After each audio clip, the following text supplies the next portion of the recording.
C'è il weekend di Barcellona in arrivo, imminente dopo l'Unplan di Aprilia alle Manne e tra poco raga c'è il Mugello e ci sarà da divertirsi, non vi dico ancora nulla ma vabbè, arriveranno cose, iscrivetevi dunque e attivate la campanella delle notifiche per non perdervi i prossimi video e soprattutto quelli che potrebbero arrivare direttamente dal Mugello, ma vi aggiornerò quando ci saranno più dettagli e lo farò in particolare su Instagram, nelle mie storie, venite a seguirmi lì per vedere cose in tempo reale. C'è molta roba di cui parlare tra notizie normali e bombe di mercato perché anche nell'ultimo fine settimana di Le Mans è uscita roba parecchio scottante. Ma prima facciamo una breve anticipazione di quello che potremmo vedere a Barcellona perché qui si arriva su una pista dove Aprilia negli ultimi anni ha sempre detto la sua se vogliamo fare un confronto a piste meno congeniali come lo potevano essere Jerez o Le Mans dove poi alla fine la competitività l'abbiamo vista comunque. Barcellona è una di quelle piste insieme a Silverstone dove con il poco grip l'Aprilia ha sempre mostrato un gran potenziale negli ultimi anni, però adesso qui ci arriva da leader assoluta del mondiale con una moto capace di vincere ovunque. Le ultime due edizioni però sono state vinte dalla Ducati con Alex Marquez e Pecco Bagnaia. Sarà una bella battaglia con Borgo Panigale perché la Desmo 16 qui va molto forte così come i loro piloti. Gli stessi Bagnaia, Alex Marquez e Martin che è sempre andato forte, mentre qui storicamente ha sempre fatto un po' più di fatica Bezzecchi dove non ha mai fatto grandi risultati. Vediamo se riuscirà a migliorarli dato che lui in forma e la moto pure. Era molto nell'aria ed è arrivata la conferma sempre da Sky Sport MotoGP con Rosario Triolo che dice di Giannantonio che ha scelto il suo futuro e sarà dunque quello di vestire i colori della KTM ufficiale nel 2027 e 2028. Sarà dunque il compagno di squadra di Alex Marquez e da quello che ho potuto sapere anch'io la Ducati in parole povere gli ha detto ti diamo questo pacchetto tecnico che non era da pilota ufficiale come ha avuto in questi 2 anni e lui non ha voluto accettare e dato che si è aperta l'opportunità di KTM ha deciso di andare lì. Già si era potuto capire qualcosa nelle ultime dichiarazioni del giovedì di Le Mans quando ha detto che per vincere il mondiale deve stare con un trattamento factory altrimenti sarebbe un passo indietro. E c'è stato un bel diverbio tra Di Giannantonio e Pedro Acosta dopo la gara di Le Mans, a suon di dichiarazioni e anche di fatti. Dopo che Di ha passato Pedro nell'ultima curva a Le Mans, assicurandosi il quarto posto, nel rettilineo il pilota VR46 si è girato guardando lo spagnolo con aria proprio non da sfottò ma comunque un po' per sbeffeggiarlo. E Acosta l'ha prontamente avvisato, dicendo questa me la segno, nessuno mi sorpassa guardandomi, ci vediamo alla prossima gara. Ha replicato subito Digia dicendo che è un pilota come gli altri, facendo capire che l'avrebbe fatto con chiunque. Non penso che con Acosta ci sia qualcosa per fare questo gesto, però non so se con un Martino o un Bezzecchi l'avrebbe fatto, perché ho le mie opinioni su questo caso. Allora, sicuramente a noi che guardiamo è bello e ci gasa il fatto di vedere queste scaramucce e rivalità fra i piloti, al pubblico e ai giornali soprattutto piace per fare 2 titoli, così come piace a Liberty Media per lo spettacolo, perché ha incalzato subito sui social mettendo il post con il virgolettato di Acosta per fare hype, loro non vedono l'ora di fare queste cose. Poi io penso che Digia sia un pilota, una persona, a vederlo, poi magari mi sbaglio, molto sicura di sé, con una mentalità ambiziosa e vincente che, vabbè, se non ce l'hai lì dentro non vai da nessuna parte. Forse con un pizzico di arroganza e supponenza che può avere i suoi pro e i suoi contro. Perché va bene, fai quel gesto e non dico che sia sbagliato, sono cose che ci stanno e sono belle da puro spirito racing, a noi piace vedere queste cose. Però dall'altro lato mi viene da dire forse c'è anche chi si può permettere e chi no di fare gesti del genere, perché se lo facessero 2 rivali che si giocano il titolo, 2 che non si amano tanto o 2 che si giocano la vittoria, ok, posso capirlo ancora di più, ma vederlo fare per una quarta posizione dove sicuramente ti gasi, hai molta adrenalina perché hai fatto un bel sorpasso all'ultima curva e all'ultimo giro, dico al tempo stesso ha senso farlo? Per una quarta posizione presa su uno che ti stava davanti con una moto inferiore alla tua e che è più forte di te? A me l'arroganza usata in modo positivo come confidenza in se stessi la provo, però secondo me c'è modo e modo di fare cose del genere e soprattutto c'è chi può avere lo status per farle. Un Marc Marquez per esempio se lo potrebbe permettere perché è un campione, ma non lo farebbe mai allo stesso tempo perché quei campioni lì hanno la loro dose di umiltà che li contraddistingue nell'essere diventati campioni, hanno l'arroganza, la mentalità e la confidenza in se stessi da usare nei momenti giusti e dove è giusto usarle. Poi fosse stato un gesto fatto per la vittoria o per due rivali che non si possono vedere o per altre cose che abbiamo magari visto anche storicamente, non farei sto discorso. E forse l'ultimo a cui andrebbe fatto questo gesto di girarsi è proprio a Pedro Acosta, lui che ha una fame di vincere pazzeschi, appena qualcuno lo provoca usa questo come benzina per motivarsi e mettertela nel culo la volta dopo. Se l'avesse fatto a un Brad Binder, a un Marini, a un Raul Fernandez o ad un Joan Mir non farebbe neanche tanto scalpore questo fatto, ma ad Acosta che è un leone in gabbia mi viene da dire non svegliare il can che dorme. DJ in KTM dunque che apre di conseguenza le porte di Nicolo Bulega in MotoGP con il team VR46 ed è sicuramente il primo indiziato, come abbiamo sempre detto e come sanno tutti, per prendere la prima sella Ducati che c'è libera. Però attenzione, perché è ricomparso il nome di Luca Marini che potrebbe tornare nel team VR46 e se dovesse andare via da Honda significano varie cose che avevamo già ipotizzato, che HRC metterà nel team ufficiale Davide Alonso e non avrà altre due moto in pista nel 2027, o magari avranno altre due moto ma non confermano Marini in sostanza, quindi a questo punto Marini è uno di quelli che deve cercare di sistemarsi. Con Di Giannantonio in KTM si libera dunque Enea Bastianini, il quale avevamo saputo sempre da Sky che aveva una clausola a favore della casa austriaca per riconfermarlo qualora non avessero deciso di puntare su Viñales. Non è andata così, sia per Viñales, il quale non è stato riconfermato, e hanno poi virato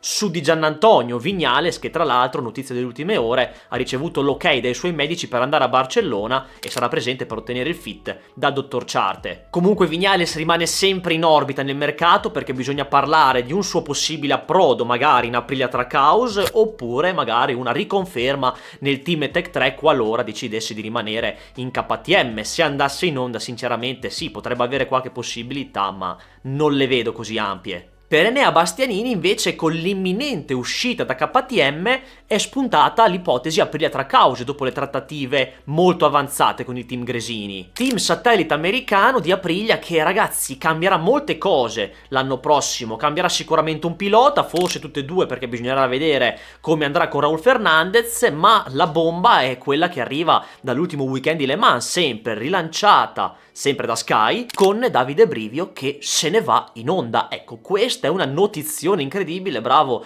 a Rosario Teriolo, perché questo qui è proprio uno scoop, questa viene fuori dal nulla. E complimenti anche a Brivio perché ha tenuto tutto in segreto, non la sapeva nessuno questa qua. Da quello che è venuto fuori, dal 2027 l'attuale team manager di Trackhouse si trasferirà in HRC con un importante ruolo da consulente all'interno dell'azienda Honda, orientato alla strategia e all'organizzazione generale. Sicuramente un gran colpo per la Honda che si prende un top manager, sarà una specie di capo del reparto corsa a tutti gli effetti che comanda. Poi io penso che inizialmente sì, farà il consulente, supervisore, quello che è, quindi avrà anche impegni più slegati alla pista, come gestire anche i rapporti con Liberty Media, però andando avanti con il tempo potrebbe anche fare il team manager, perché Alberto Puig ha il contratto in scadenza a fine 2026 e quindi vediamo se tira avanti ancora la carretta, perché è un po' di tempo che dicono che dovrebbe andarsene, anche perché non sta molto bene fisicamente, con dei problemi di infortuni che non gli permetterebbero di andare avanti a viaggiare sempre e fare questa vita. È quasi certo, da come si dice, che Puig rimarrà in Honda, ma con un ruolo diverso, ovvero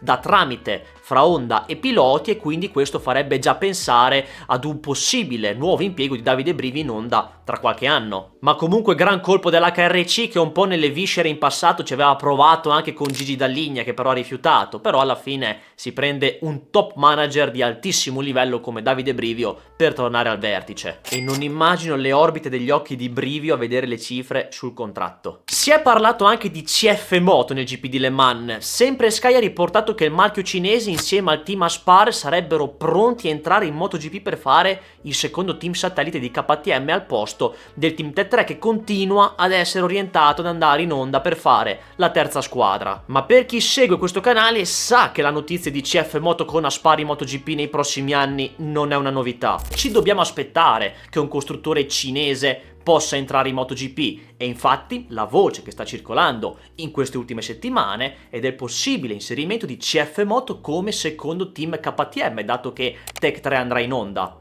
È una voce che vi riporto, ci sono dei colloqui e vediamo se si farà, perché non so quanto KTM possa essere disposta a rimanere solo con un team ufficiale. Il 2027 sarebbe la porta di ingresso principale, dato che tutti ripartono da zero con il nuovo regolamento. Ma anche se dovesse essere, come detto prima, negli anni a venire, ce lo si può aspettare con KTM oppure con Aspar Martinez, che ritornerebbe ad avere una squadra in MotoGP. Le altre info che riporta Sky riguardano il fatto che KTM, data la sua situazione aziendale, non fornirebbe più le moto satelliti a proprie spese, quindi ci vuole qualcuno che le compri e affitti. CF Moto e Aspar interverrebbero dunque pagando la fornitura delle moto e mettendo il marchio cinese in bella vista, come fa in Moto3 e Moto2 con motori e telai diversi ovviamente. Ci sono altri dettagli molto esaustivi, ovvero che il reparto corse di Aspar e CF Moto in questo caso per la MotoGP sarebbe posizionato in Italia, precisamente a Rimini, nel centro di ricerca e sviluppo europeo di CF Moto chiamato Modena 40, che Aspar Martinez sarebbe andato a visitare nelle ultime settimane. Aspar e CF Moto, se dovessero entrare, prenderebbero quelle due moto lasciate vacanti da quando è andata via la Suzuki,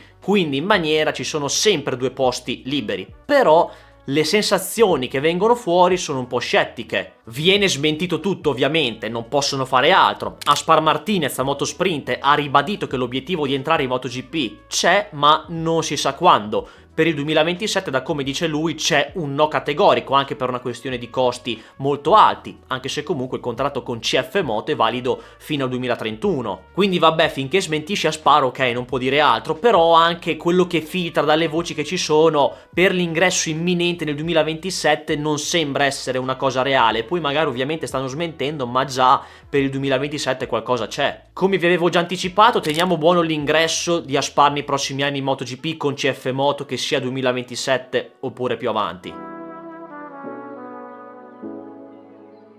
Marc Marquez non verrà sostituito nel GP di Barcellona, è stato dichiarato ufficialmente. L'operazione per rimuovere la vite dalla spalla e al quinto e quarto metatarsio, perché è stato fatto anche il quarto, è andata a buon fine e aspettiamo il suo ritorno in pista, che non si sa ancora quando sarà. Vediamo se deciderà, come ha fatto l'ultima volta, di rientrare con calma, quindi escludendo il Mugello e l'Ungheria perché sarebbero un po' troppo frettolose dato che sono due gare di fila, e l'ipotesi più conservativa sarebbe Brno il 19-21 giugno. Ma sono arrivati dei dettagli sul suo rinnovo con Ducati, precisamente da Marca, il giornale spagnolo, riportando che Marquez ha firmato un contratto di 2 stagioni, 2027 e 2028, lo stesso di Pedro Acosta. Il giornale spiega anche che lo spagnolo avrebbe chiesto un contratto di 1 anno con opzione, come si è sempre vociferato, però i vertici di Borgo Panigale hanno detto di no per non influenzare, a quanto sembra, la pianificazione che è stata fatta per altri piloti come Aldeguer in VR46. Marca riporta sempre che nel nuovo contratto ci sono delle clausole di uscita a favore di Marquez, vabbè, ma queste vengono fatte in tutti i contratti con le conseguenti penali da pagare a favore della casa, quindi questo non è un dettaglio, lo fanno tutti. C'è però una novità, a quanto sembra. Data la grande sintonia con Ducati, il rapporto di collaborazione proseguirebbe anche quando Marquez smetterà di correre, il che fa capire che il cabroncito, a fine ipotetico 2028, potrebbe smettere e la Ducati sarebbe pronta e disposta a offrirgli un ruolo da ambasciatore del marchio. Questo è, vediamo quando usciranno gli annunci ufficiali che tipo di rinnovo sarà per Marquez, e probabilmente potrebbe essere anche l'ultimo contratto che firma Marquez in MotoGP, ma qui andiamo sempre avanti nel futuro, ma dobbiamo rimanere concentrati sul presente. Fatemi sapere qui sotto, ragazzi, nei commenti quali sono i vostri pensieri e le vostre sensazioni sul GP di Barcellona e ovviamente sulle ultime di mercato che formano sempre di più la griglia del 2027. Iscrivetevi e attivate le notifiche se non l'avete ancora fatto, perché a breve parliamo anche di un mercato nascosto dentro la MotoGP che non c'entra né coi piloti e né coi capi tecnici. State sul pezzo che ci vediamo presto. Ciao!